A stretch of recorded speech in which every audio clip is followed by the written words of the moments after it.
नमस्कार, आप देख रहे हैं आप तक न्यूज और मैं हूं आपके साथ अनुपमा खोबरे और रुक करते हैं खास खबरों की ओर। उत्तर प्रदेश में जहां सरकार द्वारा अपराधियों पर शिकंजा कसने की कवायद बड़ी तेजी के साथ जारी है, वहीं जनपद रामपुर में अपराधी बेखौफ होकर वारदातों को अंजाम देने से नहीं चूक रहे हैं। कुछ इसी तरह का एक मामला उस समय सामने आया जब अपर जिलाधिकारी प्रशासन जेपी गुप्ता के नाम से किसी ने फेसबुक आईडी बनाकर पैसों की डिमांड कर डाली। जब ये मामला एसडीएम के संज्ञान में आया तो उनकी ओर से इस मामले में अज्ञात के खिलाफ संबंधित धाराओं के तहत थाना सिविल लाइंस में मुकदमा दर्ज कराया गया। जनपद रामपुर में जगदम्बा प्रसाद गुप्ता अपर जिलाधिकारी प्रशासन के पद पर तैनात है। वो उस समय चर्चा में आए जब सपा के कद्दावर नेता एवं सांसद आजम खान पर जब उनकी ओर से उनके घर की रेकी कराए जाने का मामला सामने आया। आजम खान पर मुकदमों से लेकर जेल जाने तक जेपी गुप्ता ने बतौर एडीएम कानून के मुहाफिज के रूप में अपने कर्तव्यों का पालन किया। उनकी इस तेज तर्राट छवि को देखते हुए राजनीतिक एवं अपराधी जगत में षड्यंत्र शुरू हो चुका है। इसी के तहत उनके नाम से किसी ने फेसबुक पर फर्जी आईडी बनाई और उस आईडी के माध्यम से कुछ लोगों से पैसों की मांग कर डाली। इस संबंध में उनकी ओर से अज्ञात के खिलाफ थाना सिविल लाइंस में संबंधित धाराओं के तहत मुकदमा दर्ज कराया गया है। अब उनके खिलाफ इस कृत्य में कौन शामिल है और उनके नाम से फेसबुक आईडी बनाया जाने वाला व्यक्ति कौन है, ये तो पुलिस की जांच का विषय है, जिसका पर्दाफाश करने के लिए पुलिस भी तथ्यों को खंगालने में जुट गई है। अपर जिलाधिकारी प्रशासन जेपी गुप्ता के मुताबिक एडीएम ई के नाम से जो मेरा फेसबुक अकाउंट है, तो उस फेसबुक अकाउंट एडीएम ई के नाम से ही एक फर्जी आईडी बनाई गई और मुझे जैसे ही मालूम हुआ लोगों ने सूचना भेजी कि सर आपकी आईडी फर्जी बनाकर पैसों की डिमांड की जा रही है, तो मैंने तत्काल इसका संज्ञान लिया और तत्काल इस पर एफआईआर दर्ज कराई। हमारी एफआईआर थाना सिविल लाइंस में दर्ज हो गई है। धारा 420 और आईटी एक्ट के अंतर्गत ये एफआईआर दर्ज कराई गई है। एडीएम ई के नाम से जो मेरा फेसबुक है, तो उस फेसबुक अकाउंट की क्लोन करके एडीएम ई के नाम से फेसबुक की एक आईडी बनाई गई फर्जी, और कल मुझे जैसे ही मालूम हुआ लोगों ने सूचनाएं भेजी कि सर आपके आईडी से फर्जी बना करके और पैसे की डिमांड की जा रही है, तो मैंने तत्काल इसका संज्ञान लिया और तत्काल इस पर एफआईआर दर्ज कराई है। हमारी एफआईआर थाना सिविल लाइन में दर्ज हो गई है। धारा 420 और आईटी एक्ट की सेक्शन डी के अंतर्गत। इस दुनिया में न जाने कितने लोग होंगे जो औलाद को पाने की हसरत के लिए ईश्वर के दर पर जाकर मन्नत मांगते हैं, लेकिन उन्हें औलाद का सुख नहीं मिल पाता है। ठीक इसके उलट कुछ लोग ऐसे भी होते हैं जिन्हें औलाद नसीब होती है, लेकिन अगर ऐसा कोई दिल दहला देने वाले कारनामे को अंजाम देते हुए मासूम नवजात शिशुओं को नदी में बहा दे तो इसे क्या कहा जाएगा। जी हाँ, कुछ इसी तरह का एक मामला रामपुर में उस समय देखने को मिला जब एक नदी में 2 नवजात शिशुओं के शव नदी के पानी में तैरते हुए मिले। हालांकि आसपास के लोगों द्वारा उनको पानी से निकालकर नदी के पास दफना दिया गया।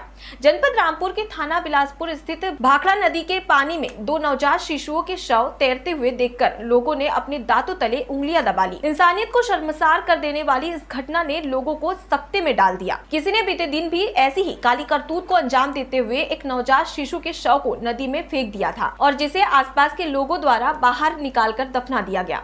लेकिन अब फिर से 2 नवजात शिशुओं के पानी में तैरते हुए शवों ने लोगों को दांतों तले अपनी उंगलियां दबाने को मजबूर कर दिया है। इन दोनों शवों को भी लोगों द्वारा पहले की तरह पानी से निकालकर दफना दिया गया। हालांकि इस पूरी घटना की चर्चा के बाद भी पुलिस ने किसी तरह की जांच करने की जहमत अब तक नहीं उठाई है, जबकि ये क्षेत्र योगी सरकार के राज्य मंत्री बलदेव सिंह औलख की जन्मभूमि एवं कर्मभूमि है। स्थानीय निवासी वीरेंद्र सिंह ने कहा कि बच्चे का एक शव हमें कल मिला था और उसे हमने तुरंत ही दफना दिया था, और जो आज फिर लड़कों ने बताया कि 2 बच्चे और पड़े हैं, एक लड़का और एक लड़की, इन्हें भी निकालकर दफना दिया गया है। बता दें 3 बच्चे मिले जिनमें एक कल मिला था और 2 आज मिले हैं। अब ये पता नहीं चल पा रहा है कि ये किसका काम है। हम लोग उसकी ताक में हैं। जितनी हमारी पूरी कॉलोनी है देखने की ये बच्चे कौन फेंक रहा है, हम उसको पकड़ेंगे। फिलहाल दोनों बच्चों को दफना दिया गया है, वहीं कोई पुलिस वाले नहीं आए हैं। वीरेंद्र सिंह। कहाँ रहते हो? डाम कॉलोनी। ये क्या मामला, बच्चों को नवजात बच्चे जो है ये भाखड़ा नदी में मिले? ऐसा था, एक तो हमें मिला था कल। अच्छा। और कल एक बच्चा मिला था हमें और हमने उस बच्चे को उस तरह ही हमने दबा दिया। जी। तो आज हम जब घर की तरफ जा रहे थे तो लड़कों ने फिर बताया कि 2 बच्चे फिर पड़े हुए हैं। अच्छा। एक लड़का और एक लड़की अच्छा आज आज। जी। और हम फिर अपना क्या पुल से हमने उठाए तो हम इधर आके डाम की तरफ आके हम अच्छा दबा दिया अच्छा तो 3 बच्चे मिले हैं। 3 बच्चे मिले। हमने अब एक कल मिला, 2 आज। 2 आज मिले। ये बताओ कि ये बच्चे भाखड़ा डाम में कौन डालिया था नदी में? अब यही नहीं पता चल पा रहा है कौन डाल लिया। हम उसके ताक में रखेंगे सब जने। अब जी जी। जितनी हमारी पूरी डाम कॉलोनी है सब देखेंगे कौन कौन बच्चा फेंक रहा है, उसे हम सारे को पकड़ेंगे। और दोनों बच्चों को उनको दफन कर दिया? हाँ दफन कर दिया दोनों को। पुलिस वुलिस आई थी? ना कोई भी नहीं आया, पुलिस किसी वाला को कोई सूचना भी नहीं नहीं दी आया। ना हमने खबर ही नहीं दी किसी को भी। एक कल निकला है। बसंती के लिए टावर पर चढ़ा वीरू। आइए जानते हैं कि आखिर क्यों चढ़ा प्रेमी टावर पर। शोले फिल्म के पानी की टंकी वाले सीन से आप तो वाकिफ ही होंगे, जिसमें बसंती से शादी के लिए हाँ बुलवाने के लिए वीरू पानी की टंकी पर चढ़ गया था और उसकी रजामंदी के बाद ही वो नीचे उतरा। फिल्म के इस सदाबहार दृश्य की बानगी कन्नौज जिले गुरसरायगंज में बुधवार को देखने को मिली। इसमें जिले का एक प्रेमी महज इसलिए मोबाइल टावर पर चढ़ गया ताकि प्रेमिका और उसके स्वजन दोनों के निकाह को मंजूरी दे दे। हालांकि काफी देर तक युवती के घर वाले इस रिश्ते की सहमति से इनकार करते रहे। अपने साथी से शादी के लिए हाँ बुलवाने के लिए लोग तरह तरह के पैतरे अपनाते हैं। गुरसरायगंज में प्रेमी युवक के द्वारा भी कुछ ऐसा ही किया गया। दरअसल नगर के मोहल्ला आजाद नगर निवासी युवक पड़ोसी की एक युवती से प्रेम करता है। जब उसे लगा कि प्रेमिका के घर वाले उसका निकाह कहीं और कर देंगे, तब इस पर वो बुधवार को मोबाइल टावर पर चढ़ गया। साथ ही प्रेमिका के साथ शादी न होने पर जान देने की बात कहने लगा। वहीं शोरगुल सुनकर मौके पर स्थानीय लोग पहुंचे और जब उन्होंने वजह पूछी तो पता चला कि मामला प्रेम प्रसंग का है। इस पर काफी देर तक लोगों ने युवक को समझाया और आश्वासन देकर उसे टावर से नीचे उतारा। युवक को टावर से नीचे उतारने के बाद युवती के स्वजन दोनों को लेकर थाने पहुंचे। यहाँ पर कोतवाली प्रभारी निरीक्षक राजा दिनेश सिंह ने दोनों पक्षों को समझाया और युवती के घर वालों को इस रिश्ते के लिए हामी भरने की सलाह दी।